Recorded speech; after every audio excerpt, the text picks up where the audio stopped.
Bisa lihat nggak coba kameramen? Ada yang main lompat tali. Bisa kelihatan nggak? Kalian bisa lihat nggak? Terakhir itu ada sosok perempuan yang sangat cantik sekali. Seorang pengunjung ya bawa anak, dia ketiban pohon.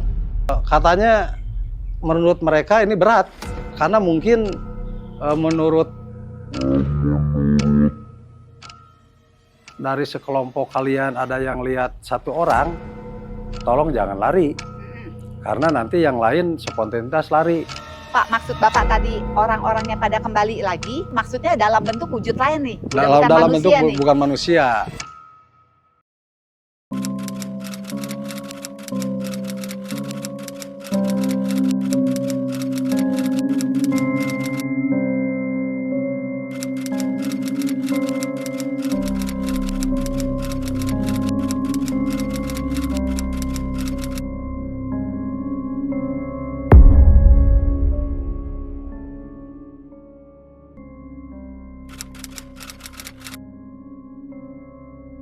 Tadinya Mami mau kesini sama Sheryl, tapi tiba-tiba pas dibangunin di bis, Sheryl pingsan, nggak tahu kenapa. Sampai sekarang berarti Sheryl dibawa ke poliklinik, ke puskesmas untuk disadarkan, nggak tahu kenapa, kecapean atau gimana. Jadi pas dibangunin tuh nggak bisa.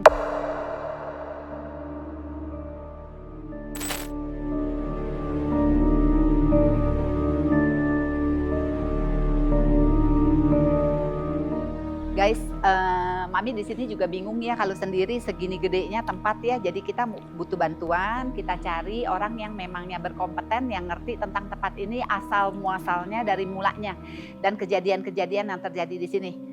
Pak Asep, assalamualaikum. Waalaikumsalam. Mohon bantuannya ya Pak ya. Ya. Luasnya berapa ini Pak?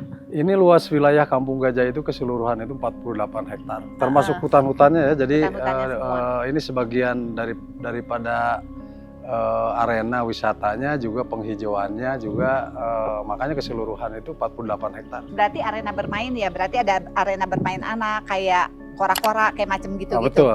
Ada kolam renang juga. Ini kolam renang kebetulan ya di belakang kita tepatnya ini dulu itu kolam renang anak. Ini cuman sekarang sudah kelihatannya karena sudah terbengkalai kelihatannya seperti hutan saja.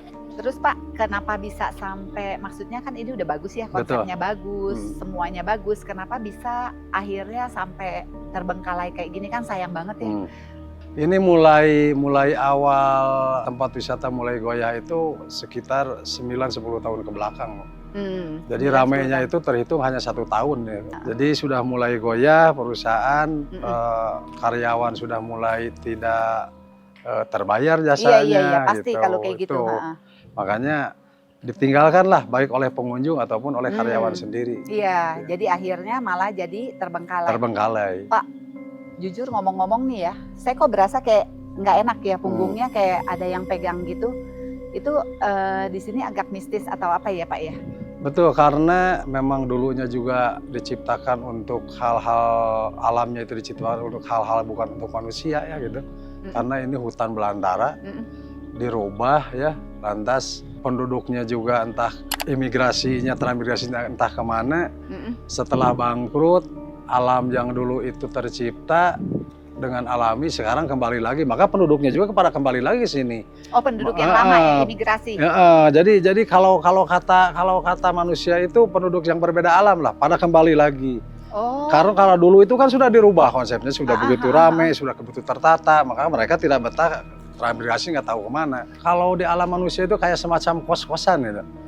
Jadi lantai 1 juga berbeda, lantai 2 juga berbeda, lantai 3 dan selanjutnya berbeda-beda.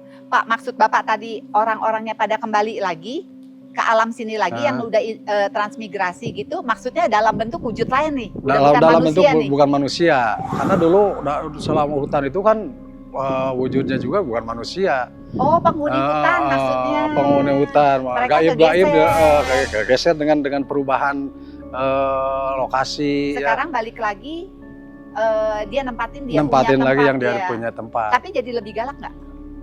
Kalau masalah galak tergantung kitanya ya. Kita kalaupun kita itu akan niatnya baik dan tidak mengganggu mereka, mereka pun insya Allah nggak akan mengganggu kita. Pak, kalau yang di sini nih berarti si penunggu-penunggunya itu yang bentuknya kayak gimana? Ini ada satu penunggu ya di sini yang dikatakan sesepuhnya ya. Sesepuhnya Ini di sebelah sini nih, lantai bawah tepat dekat pohon pisang ini orangnya tinggi besar. Itu yang paling sesepuhnya. Paling sesepuh di sini nih. Ini yang menguasai seluruh lantai itu. Itu tinggi besar ya, penuh dengan bulu. Suka misalnya ada orang yang datang atau gimana sama dia diganggu nggak, Pak? Kalau selama dia itu tujuannya baik ya, mereka juga baik. Gitu ya. Terus kalau di lantai 2, ini lantai 2 berarti ya? Lantai 3 penunggunya siapa? Lantai 3 itu seperti gerombolan anak kecil, Bu. Karena di sana itu sudah dibangun ya, sudah dibangun untuk kamar-kamar mandi yang tadinya untuk bilas anak-anak yang dari kolam permainan anak-anak. Jadi si penunggu hutan nih, jin, dedemit dan lain-lain itu yang kecil-kecil pikir itu tempat buat mereka main. Gitu. Jadi mereka mainnya karena kan gini. Aduh, ini jujur sih merinding banget. Ini kan sih tadinya rasanya. belum sempat beres nih. Walaupun ini sudah aktif dulu itu, ini gedung belum sempat digunakan, belum beres. Belum sempat digunakan. Berarti ini petak-petakan kayak kosnya sini di sini, yang 2 itu buat anak-anak kecil. Buat anak-anak kecil. Lantai terakhir itu ada sosok perempuan yang sangat cantik sekali, Bu.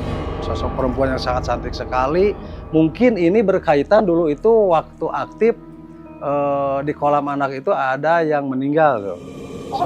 Pernah ada yang meninggal. Di kolam anak. Seorang pengunjung ya bawa anak dan dia ketiban pohon. Padahal pada saat itu cuaca nggak begitu ekstrim. Jadi di sini ini lantai 3 ya Pak, yang lantai 3 ya. Lantai 3 ini para penunggu hutan itu yang anak kecil itu semuanya tinggal di sini. Dia pikir ini arena bermain mereka. Jadi mereka tap-tapin, ini ada kamar-kamarnya. Ada yang namanya Ria, ada yang namanya Susan. Mereka tinggalnya di sini. Jadi mereka pikir ini tempat dia. Betul. Jadi mereka main aja suka-suka ya Pak ya. Berarti kalau orang yang istilahnya iganya renggang atau gimana itu yang mereka suka godain ya. Betul. Pak ya. Jadi bisa begitu ya. Suka iseng lah. Iya, suka iseng. Nah itu bisa lihat nggak coba kameramen? Ada yang main tali, lompat tali. Bisa kelihatan nggak? Kalian bisa lihat nggak? Yang main lompat tali itu berarti dia penunggu di hutan ini ya waktu itu ya. Tapi dia nggak ganggu kita, dia nggak bisa lihat kita ya Pak ya. Karena sebenarnya dunianya udah lain. Sudah ya. lain dunianya. Tapi kalau kita takut dia bisa lihat ya Pak ya. Kalau kita berani dia nengok juga enggak ya, main lompatan terus aja ya. Betul.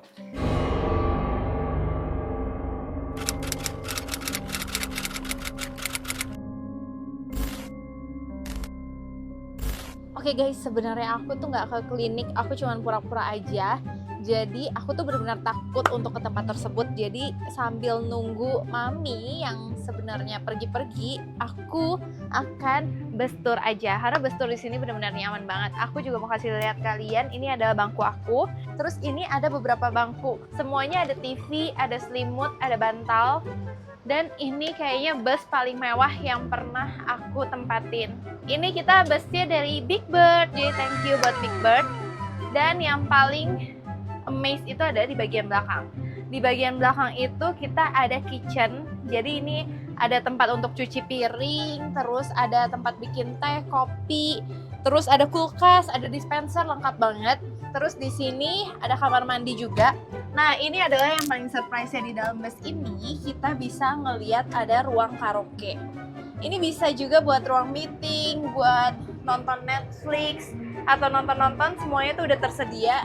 Dan ini udah disediain untuk tambahan-tambahannya. Jadi ada selimutnya, terus aku juga bisa tiduran di sini. Jadi aku benar-benar senang banget. Jadi sambil nungguin mami, aku bakal memilih untuk tidur aja di ruang karaoke ini.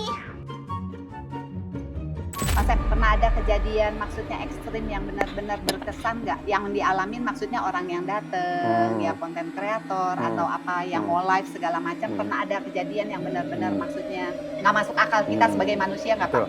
Kalau kejadian sering ya, kejadian yang sangat ekstrim sekali. Ada segerombolan anak muda pada saat itu, kami pun lagi ada di pos. Saya tanya, mereka mau berkunjung ke sini.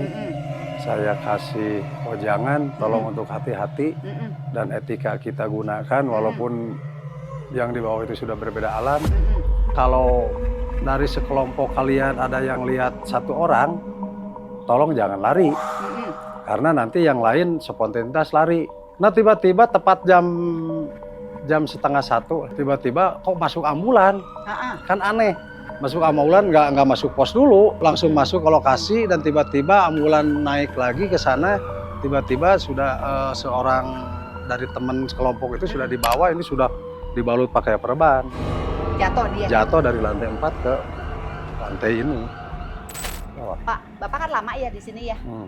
Numpang tanya ya, barusan Mami kayaknya kok ngedenger ada bisikan Mahmud. Ada yang pernah ada nama itu atau gimana nggak? Bapak pernah dengar nggak? Ini Kok ya. kayaknya saya pernah kedengeran di kuping saya ya.